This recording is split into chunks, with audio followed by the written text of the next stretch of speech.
Sehingga saya mengkampen kepada anak-anak muda, bukan pacaran haram. Saya bukan seorang hakim, jadi saya tidak menjudge.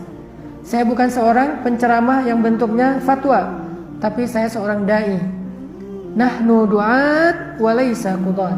Kami adalah seorang dai, bukan para hakim. Sehingga kalau ada yang nanya ke saya, Ustaz apa hukumnya pacaran? Saya akan menjawabnya dari angle dai, bukan angle hakim. Kalau angle hakim, pacaran haram. Kalau angle dai, pacaran boleh, tapi setelah nikah. Jadi saya bukan mengkampen hukum pacaran, tapi justru mengajak orang pacaran. Setelah nikah, mulai saya cerita pacarannya Nabi dengan Aisyah setelah nikah, pacaran saya dengan istri saya setelah nikah, kemana-mana pegangan tangan, kita seru-seruan nonton bareng, romantis-romantisan, gombal-gombalan. Naik mobil kesasar sama istri saya, mau pulang, kata istri saya, loh kok lurus nggak belok kanan? Aduh iya ya, aku kalau jalan sama kamu suka kesasar. Kenapa? Soalnya pengennya ke hati kamu. Itu kan adegan Nabi banget. Nabi kalau minum tuh satu gelas berdua dengan Aisyah. Di rumah Nabi itu gelas cuma ada satu loh. Tidak ada gelas mama, papa, itu bid'ah. Jadi nggak ada gelas mama, gelas papa, nggak ada. Cuma satu, gelas kita. Itu kan angle-angle kehidupan daily-nya Nabi yang jarang dibahas. Nabi kalau minum gantian, kadang Aisyah duluan. Kalau Aisyah duluan minum, Nabi akan lihat mana bekas lipstiknya Aisyah. Maka Nabi akan minum dari bekas bibirnya Aisyah. Dibolak-balik gini. Wah ini minum. Kalau Nabi duluan minum, maka Nabi akan menyisakan setengah buat Aisyah. Maka mereka selalu minum satu gelas berdua, gantian. Pernah Nabi baru pulang kerja, macet-macetan, capek gitu ya, sore. Aisyah ngelihat Nabi capek pulang, langsung bikinin air manis pakai gula. Salah, yang ditaruh malah bukan gula, garam. Dikasih ke Nabi. Biasanya kalau Nabi minum duluan kan disisain setengah. Pas Nabi minum, makasih Aisyah, alhamdulillah, bismillahirrahmanirrahim, minum.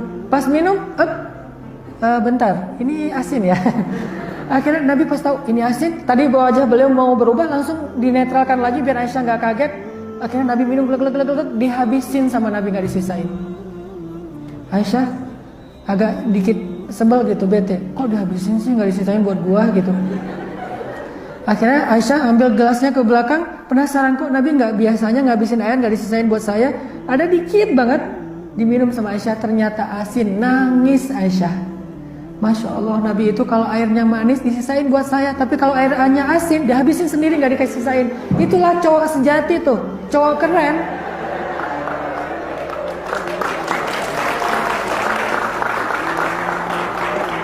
Cowok keren itu asinnya kehidupan dimakan sendiri, manisnya kehidupan berbagi. Setuju ibu-ibu?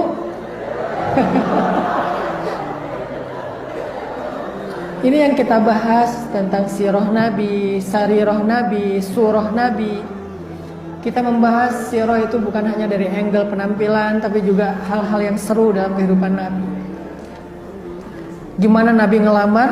Nabi itu kita bahas tentang pacaran Nabi setelah menikah, supaya anak-anak muda bukan mau menikah tapi meninggalkan pacaran dan bersabar deh. Nanti setelah menikah kalian bakal ngerasain pacaran yang lebih seru daripada sebelum nikah.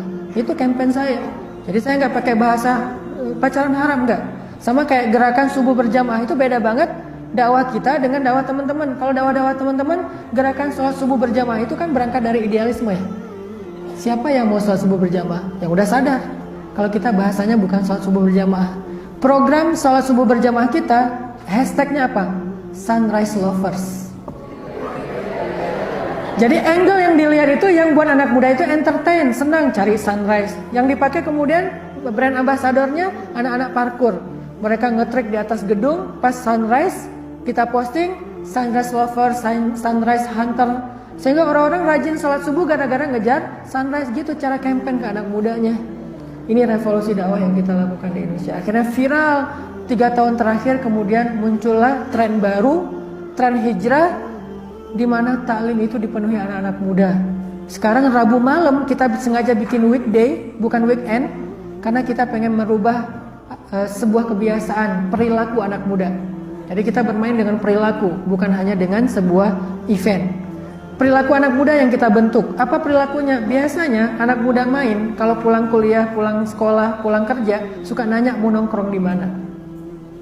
Pulang kerja mau nongkrong di mana? Biasanya nongkrongnya kalau nggak di beer house, nongkrongnya di cafe, nongkrongnya atau mainnya di skate park, mainnya di mall atau berenang di kolam renang. Dari 5 ini mungkin cuma 1 doang yang negatif, beer house. Yang lain buat saya nggak negatif. Saya juga nongkrong di cafe, saya juga main kemana, nonton di mana gitu misalnya. Ini pertanyaan anak muda yang secara perilaku sama. Pulang kantor, kita nonton di mana ya? Ada film apa ya? Pulang kantor, kita nongkrong di mana ya? Pulang kantor, kita jalan kemana ya? Bareng teman-temannya. Kita rubah sedikit perilakunya. Kita taklim di mana? Pulang kerja, taklim. Makanya taklim kita dibikin habis maghrib, weekday. Di pusat kota Bandung, di Masjid Trans yang semuanya aksesnya gampang situ. Pertanyaannya, gimana bikin mereka nyaman nongkrong di taklim? Bukan menghadiri taklim, tapi nongkrong di taklim. Berarti taklim ini dikemas menjadi tempat tongkrongan. Kita sediakan di masjid itu wifi gratis. Kita sediakan di masjid itu kopi kualitas barista. Apalagi kopi Jawa Barat sekarang menjadi kopi nomor 1 terbaik di dunia. Beberapa kali Olimpiade kopi dunia di Atlanta, Jawa Barat itu masuk 6 besar, 10 besar. Dari 10 itu 6 kopi Jawa Barat. 6 kopi Jawa Barat. Akhirnya kita coba campaign kopi. Terus ada anak-anak muda yang kreatif bikin namanya Ipok Ale. Ipok Ale itu kebalikan dari kopi heula, dibalik jadi ipok. Ipok Ale kan di anak gaul Sunda itu suka dibalik-balik ya. Jadi kopi heula itu ngopi dulu, dibalik jadi ipok ale. Dia punya kayak gerobak gitu, anak motor. Dia bikin kopinya, kopi komunitas, kualitasnya terbaik, yang 1 kilo harganya 2 juta. Tapi dia jual secangkir cuman 10.000 rupiah. Kenapa? Karena kita kerjasama dengan pemerintah bikin edukasi kopi ke anak-anak muda. Mereka punya kebun kopi sendiri, ada berapa ribu batang kopi. Akhirnya mereka dari hulu ke hilir sendiri, jadi murah dan produktif. Mulailah mereka merasakan taklim itu bukan lagi majelis tapi tongkrongan. Sehingga yang datang ke taklim kita, ukuran berhasil dakwah kita itu lihat kalau cewek jilbab enggak nih.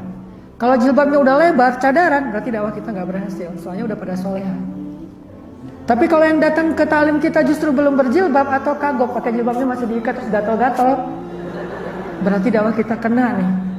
Dan alhamdulillahnya banyak yang datang ke taklim kita itu nggak pakai jilbab, masih pakai pakaian kantor, maaf ya, mungkin pakai rok pendek, datang ke masjid terus pakai mukena di masjid karena dia malu gitu, keluar buka lagi mukena biasa lagi, snapgram, gue lagi di taklim Ustaz Hanan, dan mereka pride dengan taklim. Kita bangun dari mulai interest, respect, trust, join, pride. Itu ada tahapan-tahapannya. Mereka udah sampai ke tingkat respect, pride dengan taklim. Gue lagi di taklim, sampai yang datang juga ada yang tokoh-tokoh anak-anak main banget. Terus ada selebgram yang masih vulgar datang. Saya nggak usah sebut namanya, ntar dikepoin ya. Ada aja pokoknya. Ada beberapa selebgram cewek-cewek yang masih vulgar, yang kalau kita lihat postingan mereka, ya saya stalking postingannya, ternyata masih maaf pakai bikini, pakai apa. Tapi ikut taklim dan nge-follow Ustadz tuh kan sesuatu banget kan. Yang postingannya masih vulgar tapi nge-follow Ustadz kan sesuatu, berarti dia merasa nyaman dapat sesuatu dari postingan saya. Dan mereka datang ke taklim, walaupun datang ke taklimnya udah lebih sopan, cuman postingannya belum berubah, bertahap. Minimal udah mau datang, interest dulu sebelum mau join. Arti join sudah mau mengganti karakternya menjadi muslimah yang lebih ideal. Tapi minimal interest dulu. Dari interest mereka mulai respect. Kita arahkan, kita bikin voice of youth, opini publik anak muda. Kita bikin kayak kemarin pas Israel ngaku-ngaku Al-Quds sebagai ibu kota mereka, kita bikin voice of youth tentang Al-Quds. Tanya ke anak muda, apa pendapat lo? Lo kenal Donald Trump? Kenal. Gimana pendapat lo tentang Donald Trump yang mau mengakui Israel sebagai Al-Quds sebagai ibu kota Israel? Wah, Donald Trump ada-ada aja kata mereka. Mulai berpihak kan? Kalau lo jadi Wonder Woman, lo ngapain? Pertanyaannya agak nyeleneh. Tapi sebetulnya kita lagi ngebangun opini dan membangun keberpihakan anak muda. Karena segmennya ring 3. Kalau gua jadi Superman atau Wonder Woman, gua bakalan datang ke sana ngancurin tank-tank Israel katanya. Kan berarti udah berpihak nih. Terus kalau lo jadi presiden, kalau saya jadi presiden, saya akan gunakan APBN buat membiayai pemuda-pemuda Indonesia yang jomblo menikahi janda-janda Suriah dan Palestina. Ini angle-nya mereka. Mungkin capruk ya, mungkin cuman guyon, tapi setidaknya mereka sudah sadar apa isu tentang Palestina, apa isu tentang Suriah, dan apa bentuk keberpihakan mereka. Sekarang saya datang ke Turki, insya Allah beberapa teman-teman skateboard nyumbang papan skate buat anak-anak Suriah yang di camp pengungsian, anak-anak yatim yang mereka butuh alat-alat bermain untuk entertain mereka juga selain pendidikan. Akhirnya mereka nyumbang papan skate. Kalau nyumbang duit oleh aktivis itu udah banyak. Sekarang kita pengen menyadarkan anak main tentang Palestina dan Suriah dengan dakwah-dakwah seperti ini.